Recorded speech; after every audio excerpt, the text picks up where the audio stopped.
Grandma, why do you always tell me not to waste what I have? You see, my little firefly, one day you'll really understand.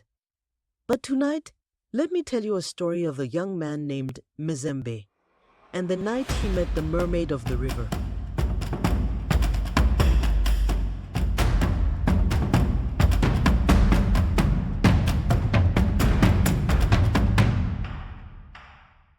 Long ago, in a quiet village surrounded by forests and rivers, lived a young man named Mzembe. He was known by all, not for his strength or wisdom, but for his laziness and constant complaints. Born into poverty, Mzembe blamed his misfortune on his parents and the gods, saying, "How can a man climb when his roots are buried in the mud?" He had no friends, for he did not work, and he had no woman, for he had nothing to offer. Every day, he wandered the village with slouched shoulders and a face full of bitterness. One moonlit night, Mzembe grudgingly took a calabash gourd to the river to fetch water. He muttered to himself, cursed the darkness, and stumbled through the bush until he reached the riverbank. Weary and full of sorrow, he sat by the water's edge and fell asleep under the watchful stars. At the hour when spirits stir and the world is silent, the river shimmered with magic. A young mermaid, radiant and graceful, rose from the waters to bathe. She removed a golden ring from her right hand, and in an instant, her shimmering tail turned into legs. She became human. Startled by the rustling of leaves, she turned, and there stood Mzembe, wide-eyed and trembling. "If you try to run or speak," he threatened, "I will tell everyone what I've seen." The mermaid did not flinch.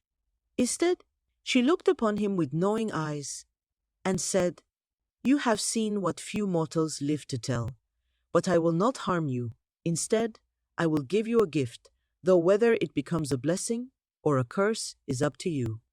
She brought out a pouch filled with glowing cowries and handed it to him.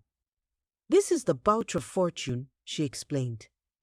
"Each time you use a cowrie to create or multiply wealth, be it by trade, farming, or craft, 10 more shall appear in its place. But beware, for every cowrie you waste on pleasure or pride, 20 shall vanish." Mzembe's eyes widened as he took the pouch. He thanked her hastily and ran back to his hut with excitement pounding in his chest. In the days that followed, Mzembe forgot every word of the mermaid's warning. He used the cowries to gamble, to buy palm wine for strangers, to woo women who once scorned him. His home was filled with laughter, music, and false friends. But not once did he attempt to multiply what he had.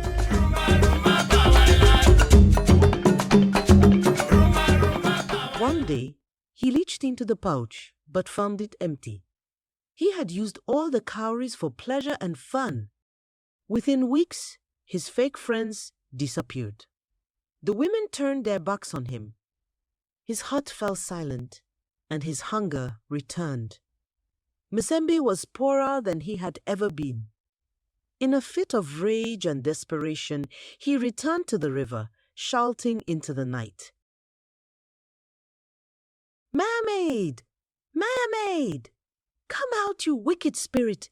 You lied to me! Give me more cowries or I will tell the world what you are." Berivarming still. Then, like mist from the water, the mermaid appeared once more. But this time, there was no gentleness in her eyes. "You were given a gift, not a shortcut.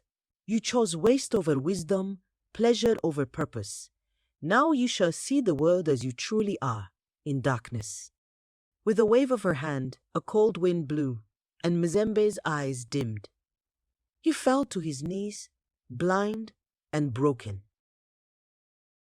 And from that day, he wandered the village with empty hands and sightless eyes. His tale whispered to children by fireside,